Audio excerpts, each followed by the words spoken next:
I did expect to see you this afternoon, but it is important to continue the communication with the media, but most importantly the public, and to bring everyone up to date on exactly what's happening and how we're coordinating our efforts statewide in reference to the coronavirus that we're experiencing.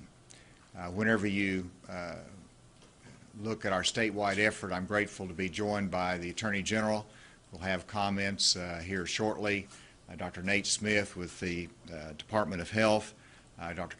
Patterson with UAMS, and our Secretary of Education, Johnny Key.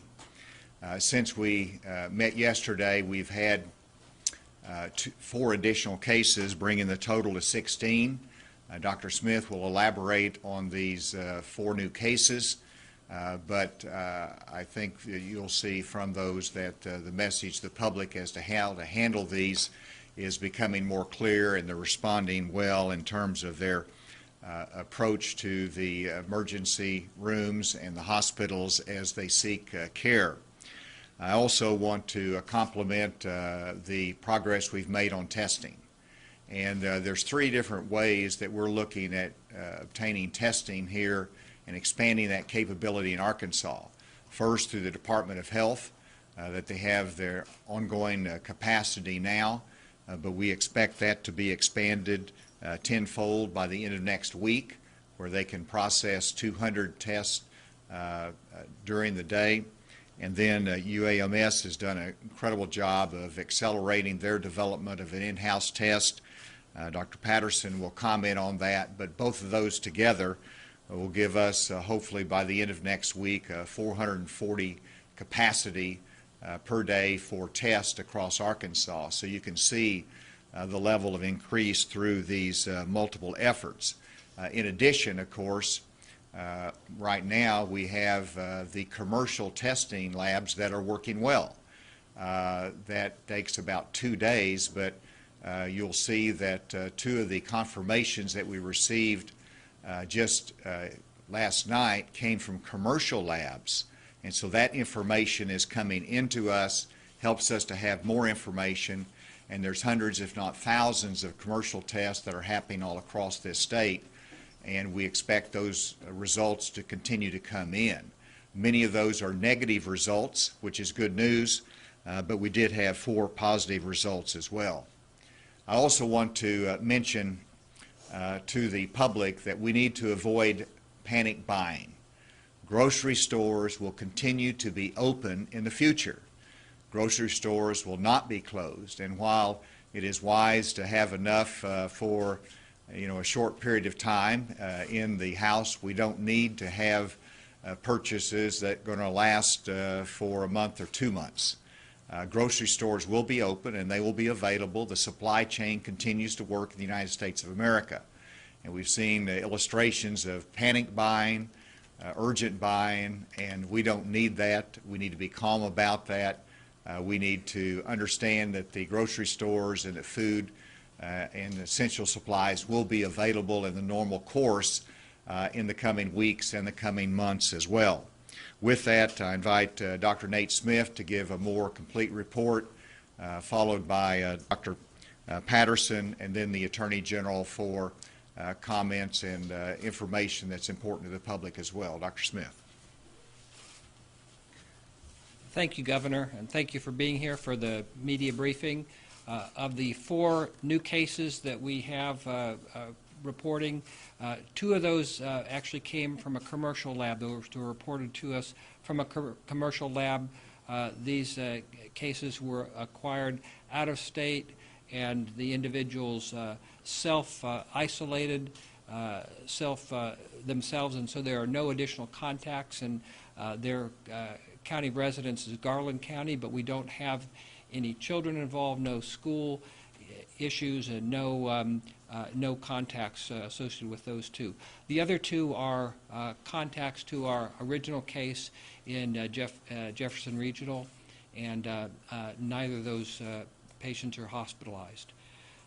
In terms of testing capacity, although we're up to 16 total, as the Governor mentioned, we have over 100 negative tests so far. So These are individuals that are we consider to be at high risk, high probability, and yet we've gotten a lot more negatives than we have positives. That's all good news. We have expanded our testing capability. We're up to almost 40 a day now, and by the end of this week, we expect to be over 100 a day at the Public Health Lab, in addition to the efforts that UAMS will be bringing online. So, thank you. So I want to thank the governor and his staff for pulling this all together. We continue to work closely with ADH to ensure that we are getting the right information out to healthcare providers across the state and making sure that we have the right capacity available to provide care that is needed both for patients with COVID-19 and for patients who are needing healthcare services for other reasons. As Governor Hutchinson mentioned, we continue to look for ways that UAMS can contribute to the capacity of tests that are available for people in the state of Arkansas. And to this end, we are accelerating development of an in-house assay to detect COVID-19, and our expectation is that by the end of next week, we'll have the capacity to do about 244 additional tests per week. So this will be in addition to the testing that is provided by the Arkansas Department of Health, and this capacity will be available for any healthcare system across the state who has needs for COVID-19 testing. In addition to this, we continue to ensure that we are having good communication with healthcare systems across the state. Healthcare leaders across the state are in constant communication and regular communication to ensure that we're disseminating best practices, that we're learning from each other, and that we're working together to get the right information out. And I would like to take a moment to again emphasize that for any Arkansan who has concerns about whether or not they have COVID-19, the place that you do not want to be is in an emergency room or a busy doctor's office. We have hotlines established. Arkansas Children's Hospital has a hotline available for questions about children. And UAMS has a telephone hotline that is available. UAMS also has available UAMS Health Now, which is an online portal that you can access via your iPhone, laptop, or tablet. It's a free service and allow you to have a face-to-face consultation digitally with a UAMS healthcare professional for questions or concerns or screening needed related to COVID-19. Washington Regional also has a similar platform that is available, and we encourage people as much as possible to use those types of platforms for screening questions. At UAMS, we also have an off-site location set up near campus so that you can drive through and have screening done to keep patients out of the emergency room. And yesterday we did 500 screenings through that site. We appreciate everybody rallying around the healthcare providers who are putting themselves in harm's way to manage the COVID-19 situation. We also continue to encourage everyone to understand that limitations for visitation, both in clinics and in the hospital, we realize burdensome to many families, but necessary as we remain safe sites for healthcare delivery across the state. Thank you, Governor, and thank you for your leadership on this issue, and to our healthcare providers and the Department of Health as well. I'm joining the Governor today to make certain that Arkansans understand that price gouging laws are now in effect. With this bad situation, unfortunately, comes bad actors.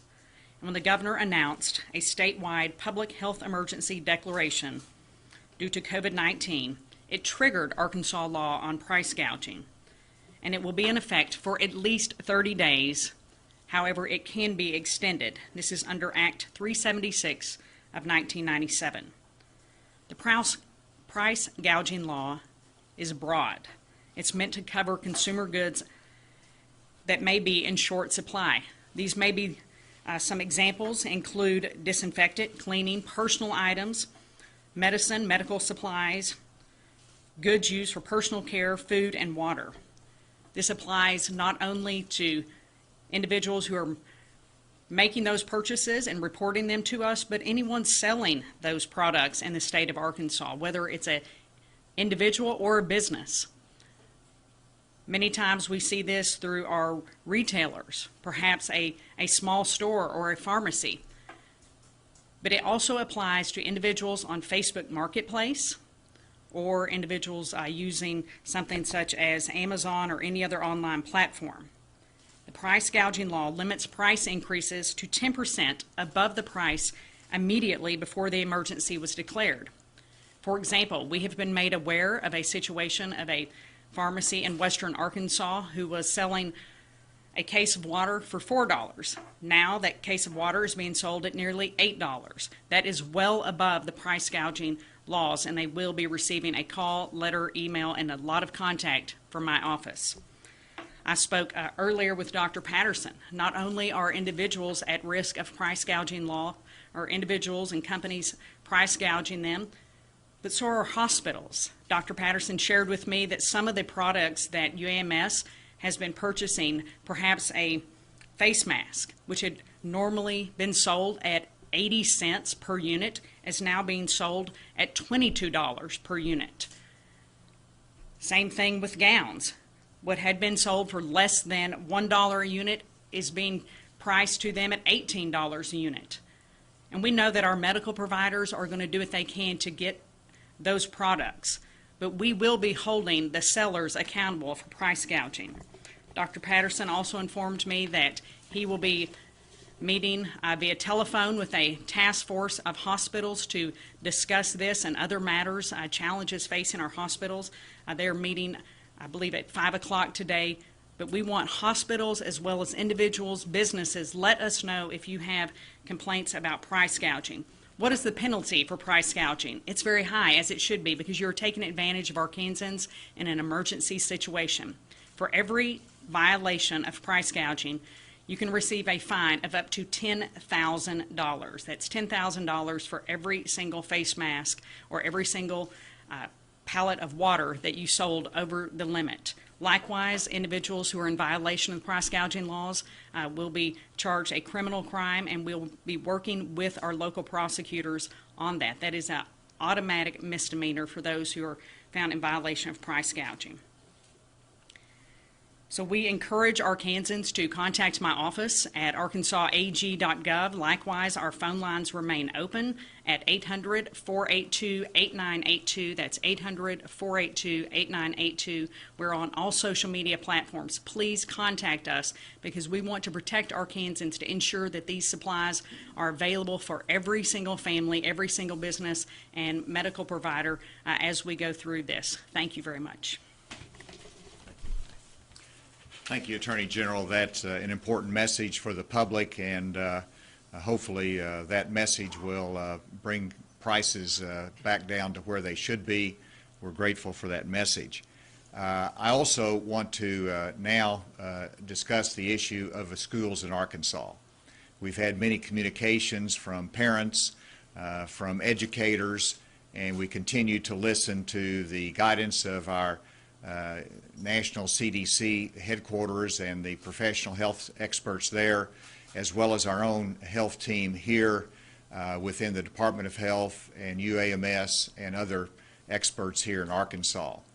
But as we continue to look at the guidance from the CDC, where they do not recommend the broad closure of schools, it is also important to listen to the parents and educators who do not have a level of confidence in terms of their safety and what the situation is with COVID-19 in their community, because there's been adequate testing in Arkansas. And so as a result of this legitimate concern, and in order for our testing to be able to catch up and for us to be able to have a better handle on exactly where we are in the state of Arkansas in terms of any positive cases, I am authorizing on Monday each school district to close their school for on-site instruction. And then beginning on Tuesday, the closure statewide for on-site instruction will be mandatory. through the end of this week, and of course then you'll be in spring break, and at that time we'll return to normal classroom instruction unless the circumstances dictate otherwise. I'll let the superintendent or commissioner elaborate on this, but this is important to get the message out today.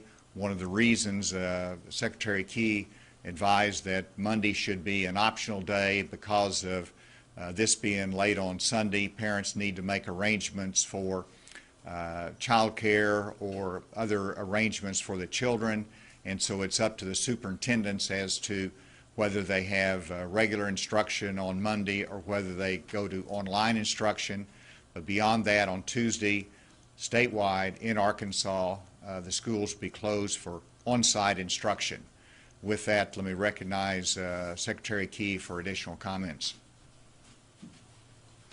Thank you, Governor. Just to reiterate, with the issue of Monday versus Tuesday, there are districts who are prepared and can make that call, so the superintendents and the boards in those districts are authorized to do so.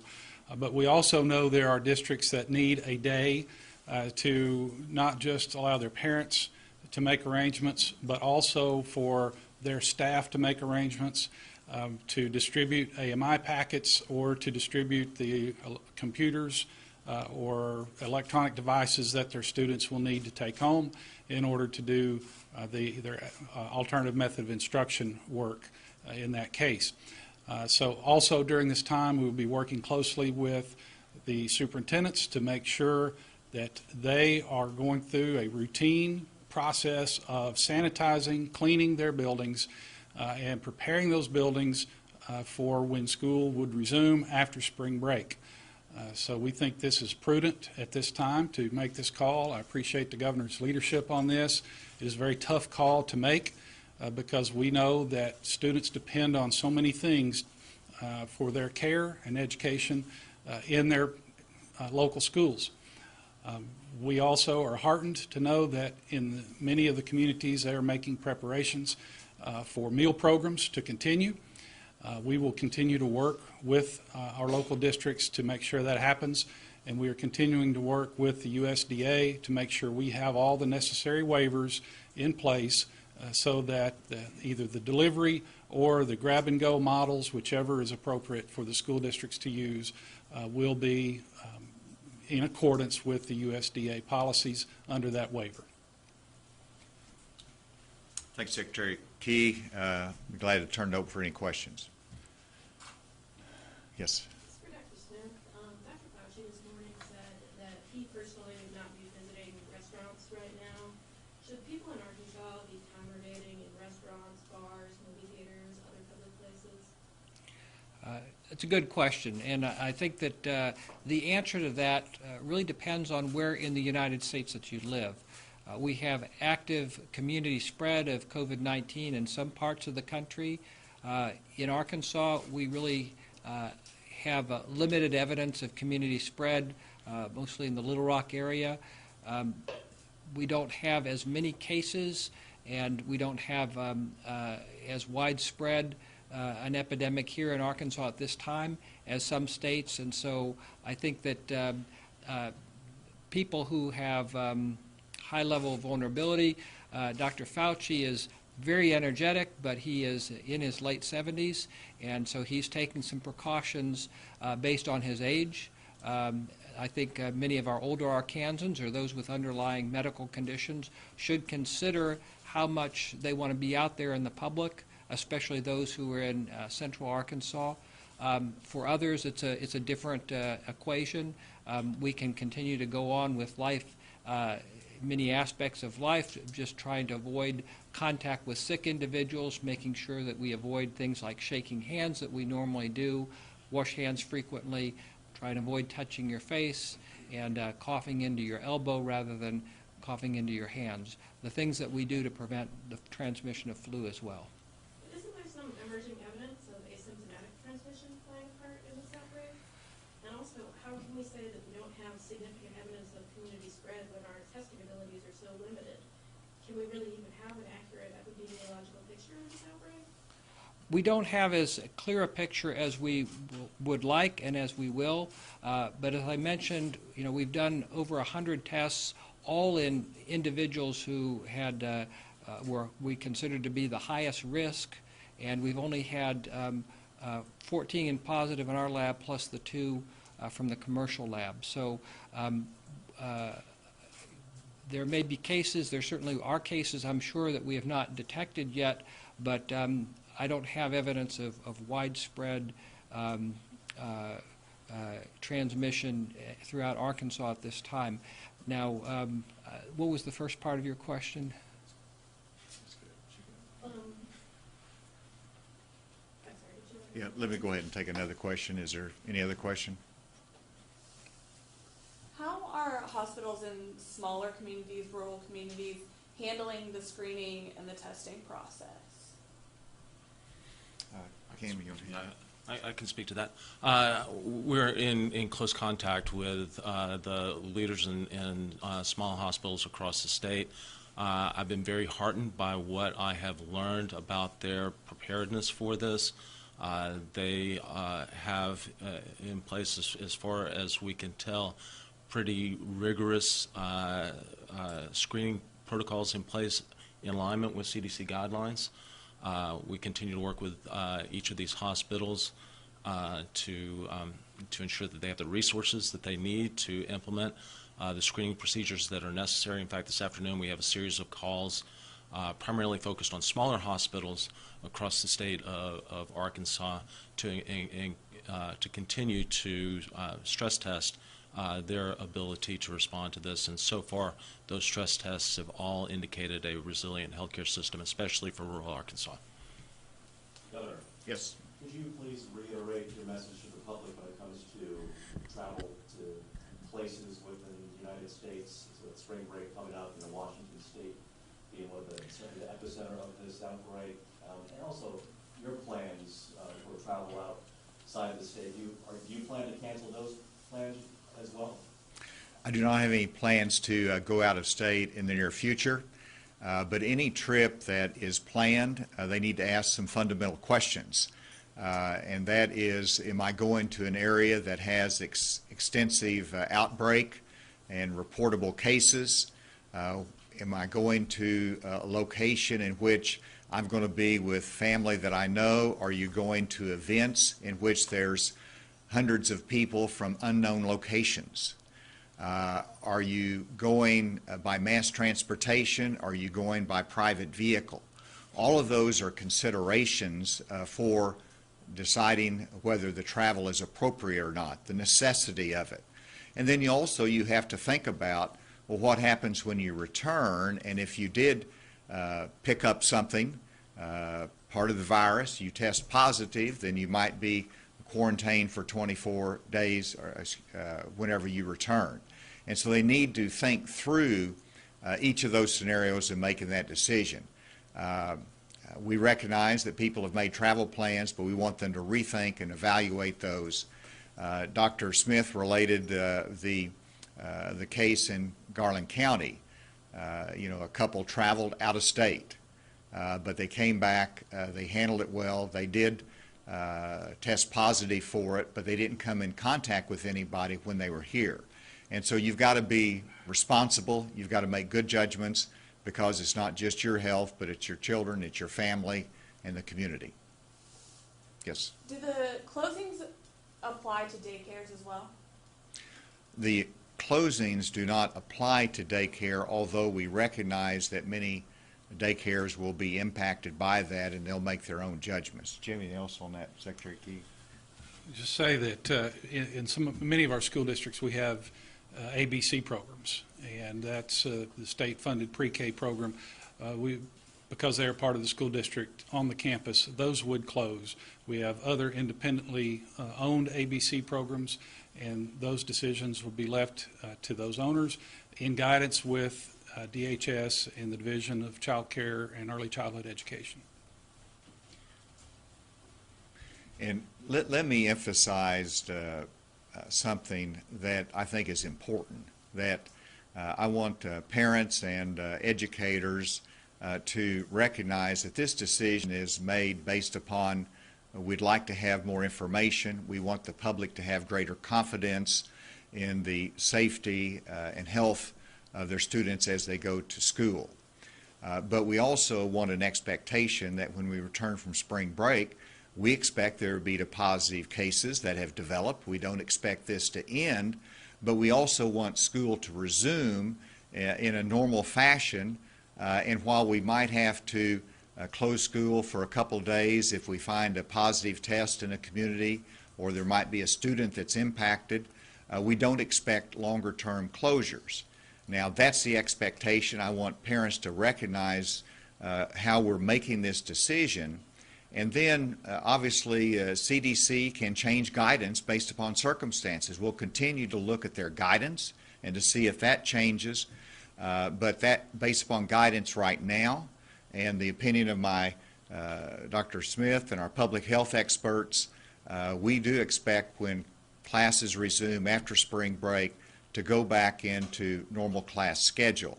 And this is important for our employers that rely upon workers. It's important for our healthcare workers. Many of them have children in the schools and their availability. It is important for those that are dependent upon their livelihood in work opportunities, and much of that depends upon the consistency of our education system. And so that's what we're striving for, that's what we're hoping for and looking for, but we understand the necessity of today's action because we want to have greater capacity in testing, more information to the public, a greater understanding and confidence in the safety of our school system. Dr. Patterson, are you seeing, from what you're hearing from other hospitals around the state, are you hearing about suspected cases of COVID-19 in patients who don't currently qualify for testing? Well, I think that there's a lot of concern about the possibility of COVID-19. We're still in the respiratory pathogen season, so there's plenty of influenza. There are plenty of other viruses around, and certainly there's heightened sensitivity in terms of concerns. That's the main reason why we want to expand testing capacity, so that we can meet the need for people who have even lower levels of concern about the possibility of COVID-19. The more negative tests that we get back, the more confidence that we have that we'll be able to get schools reopened, that we'll be able to continue to provide care for people who have non-COVID-19 related issues, and that we can all go about our daily business safely. So to clarify, is that a yes? I understand that there's ambient concern, but are people seeing more and more intense respiratory cases? No, so I think you're making an important distinction. I think what we're seeing is increased concern from people in the community who otherwise wouldn't necessarily present to the healthcare system because they think that they have the flu that they will be able to ride out, and that's really the differential impact that we're seeing right now. Is there one final question?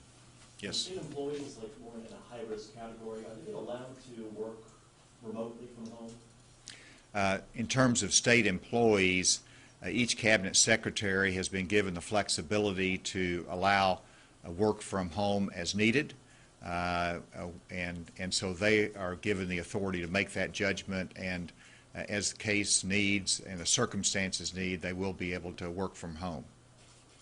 Thank you all very much.